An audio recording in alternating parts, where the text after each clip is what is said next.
The Unmasking and Synopsis of the Hypocrisy of the Church with the author, Pastor James Allen. We're getting ready to take the mask off.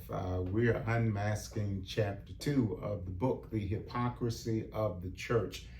Got a question for you. What are you being taught? What are you being taught? It's very important, but here's the reality in regards to the hypocrisy of the church and the indictment that we lay out in the book. It is that oftentimes what you hear from the pulpit, what you hear in regards to the teachings of the church, it is not really pleasing God.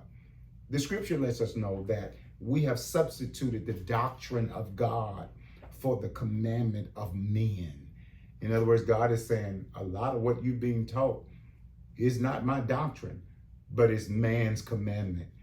And unless you study, unless you scrutinize the scriptures that are being taught to you, you'll never be able to conflate the difference between the two, whether or not this is of God or whether or not this is of man. What we do in chapter 2 is we lay out the indictment. This is God himself in his word saying that it's not just about the preacher's truth. It's not just about the church leader's truth, but what is the truth of God?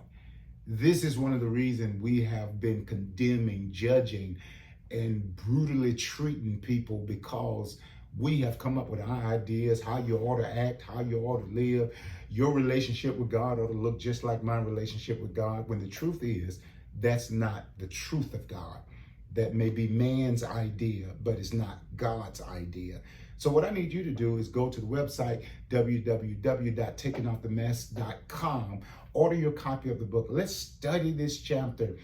Look forward to seeing you next week.